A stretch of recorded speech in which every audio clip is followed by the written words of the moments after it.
নমস্কার বন্ধুরা, মিনু ছোট রান্নাঘরে সকলকে জানাই স্বাগত। চলে এলাম আজকে আবার একটা নতুন রেসিপি নিয়ে। মাছ, মাংস, ডিম, রসুন, পেঁয়াজ এই সব কিছু ছাড়াই আমি আজ একটা রেসিপি বানাবো কুমড়ো আলু পটলের ছক্কা। তার জন্য এরকম পাকা পাকা সুন্দর কুমড়ো কেটে নিয়েছি অনেকটা পটল আর আলু। একদম নিরামিষভাবে আমি আজকে রান্নাটা বানাবো, আপনারা দেখতে থাকুন। প্রত্যেক বাঙালির ঘরে এই কুমড়ো আলু পটলের ছক্কা ভীষণ একটা ফেমাস রেসিপিটা বানানোর জন্য আমি আগে একটু শুকনো খোলায় অল্প একটু মশলা ভেজে নেব। দিয়ে দেব হাফ চামচ জিরে, হাফ চামচ ধনে আর দুটো লবঙ্গ আর একটা এলাচ। হালকা করে একটু ভাজা করে নামিয়ে নেব।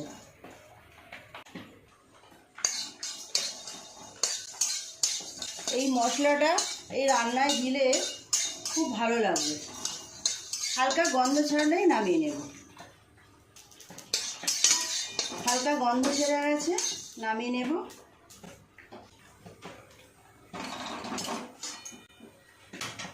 তেল দিয়ে প্রথমে কুমড়ো, পটল, আলু সব সুন্দর করে ভাজা করে নেব।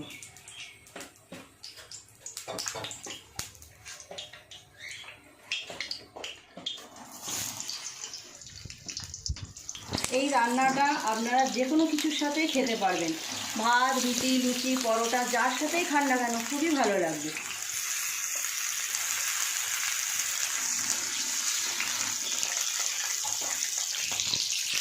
অল্প একটু নুন, অল্প একটু হলুদ গুঁড়ো দিয়ে সুন্দর করে লাল করে ভাজা করে নেব। পটলগুলো খুব ভালোভাবে ভাজা হয়ে গেছে, তুলে নেব। তুলে নিয়ে একই তেলে কুমড়োগুলো ভাজা করে নেব।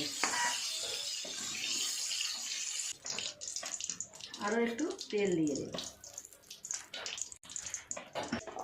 যে কোনো নিরামিষ দিনে আপনারা এইরকম রান্না করতে পারেন, সবাইরই খুব ভালো লাগবে, খেতেও খুব ভালো হয় এই রান্নাটা। মাছ মাংস ছাড়াও কিন্তু এইরকম ধরনের রান্না খেতে বেশি ভালো লাগে।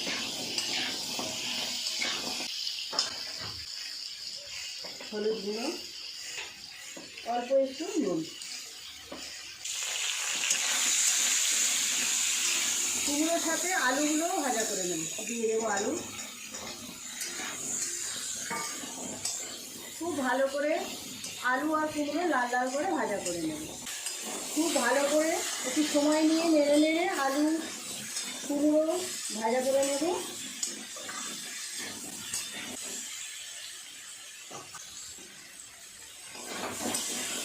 এই দেখুন, আলু কুমড়ো খুব ভালোভাবে লাল লাল করে ভাজা করে নিয়েছি। নামিয়ে নেব সব।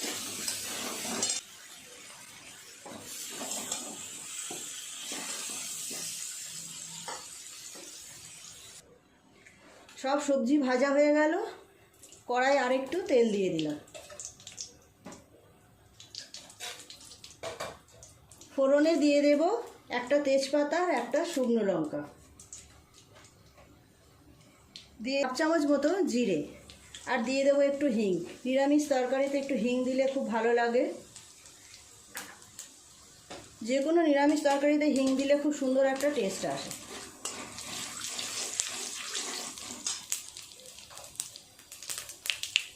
দিয়ে দেব 1 চামচ পরিমাণ হলুদ গুঁড়ো, 1.5 টেবিল চামচ আদা বাটা,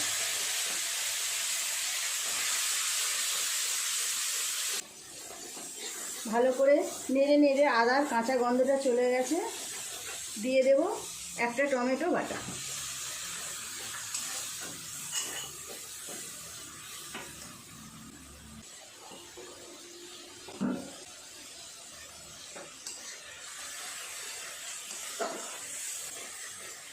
এক এক করে এবার সব কিছু মশলা দিয়ে দেব।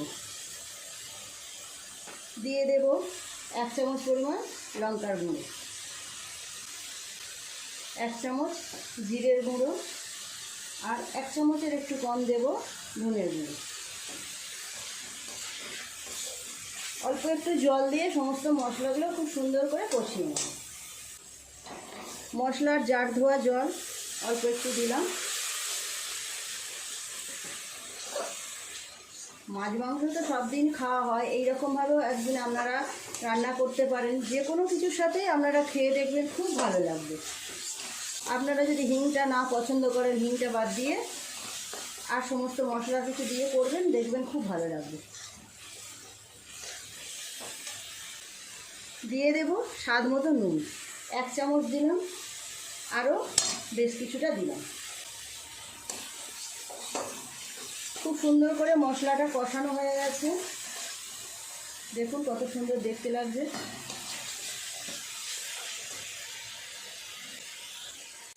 আরও অল্প একটু জল দেব, দিয়ে সমস্ত ভাজা সবজিগুলো দিয়ে দেব।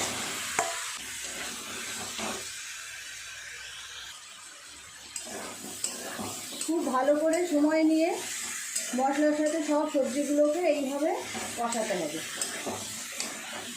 এইরকম একটা সুন্দর রেসিপি থাকলে, নিরামিষ তো কি, আপনার দেখবেন মাছ মাংস খেলে সবাই এটাই খাবে, খুব টেস্টি হয়। আপনারা চাইলে এর মধ্যে কাঁচা ছোলাও দিতে পারেন। যে কোনো নিরামিষ রান্নায় একটু চিনি দিতেই হয়। আমি দিয়ে দিলাম 2 চামচ মতো চিনি। চিনি দিলে টেস্টটা আরও খুব ভালো আসে।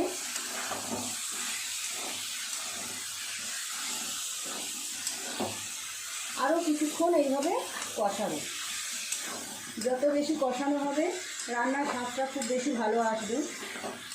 রঙটাও কত সুন্দর এসেছে দেখুন।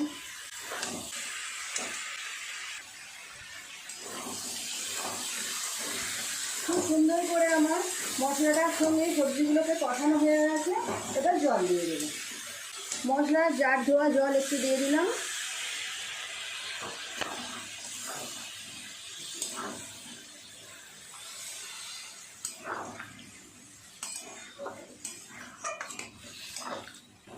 আরও অল্প একটু জল দিয়ে দেব।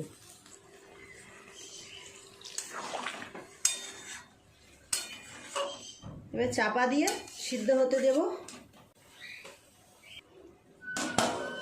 10 মিনিট মতো এরকম চাপা দেওয়া থাক। ঢাকাটা খুলে একটু দেখি কতটা সিদ্ধ হয়েছে।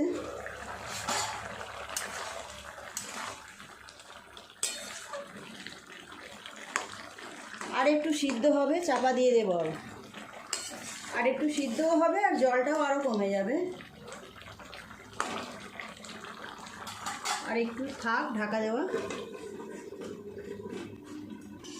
যে মশলাটা ভাজা করলাম, তখন মশলাটা গুঁড়িয়ে নিয়েছি। এই গুঁড়োটা দিয়ে দেব নামানোর আগে। খুব সুন্দর একটা সেন্ট আসবে, স্বাদও হবে অপূর্ব। আপনারা এরকম মশলা ভেজে গুঁড়ো করে নিয়ে এইরকম ধরনের রান্নায় দেবেন, খুব ভালো লাগবে। মিষ্টি কুমড়ো রান্না তো বেশ ভালোই লাগে। মিষ্টি কুমড়ো দিয়ে যা কিছুই রান্না করা হোক না কেন, খুব ভালো স্বাদ আসে।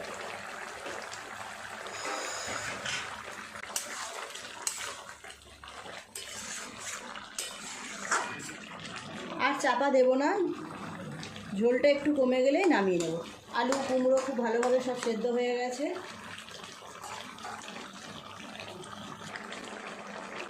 রান্নাটা একদম হয়ে গেল। দেখুন, দেখতেও সুন্দর হয়েছে, খেতেও খুব ভালো লাগবে। ভাজা মশলাটা উপর থেকে ছড়িয়ে দেব। আপনারাও বাড়িতে এইভাবে বানাবেন, সকালের জল খাবার বা রাতের খাবারের সঙ্গে।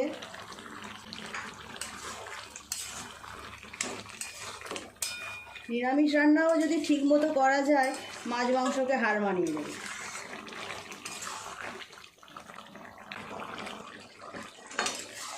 হয়ে গেছে, নামিয়ে নেব।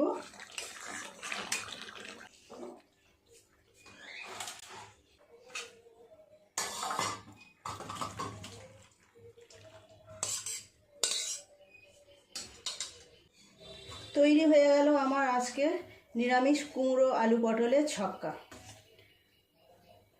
কেমন দেখতে লাগছে দেখুন। আজকের রেসিপিটা কেমন লাগলো কমেন্ট করে জানাবেন। যদি ভালো লেগে থাকে তাহলে একটা লাইক করে দেবেন। আমার চ্যানেলটি সাবস্ক্রাইব করে পাশের বেল ঘন্টিটা ক্লিক করে দেবেন। তাহলে আমি যখনই কোনো ভিডিও আপলোড করব, তার সাথে সাথে আপনাদের নোটিফিকেশনে চলে যাবে। সবাই খুব ভালো থাকবেন। দেখা হচ্ছে নতুন কোনো ভিডিওর সাথে। নমস্কার।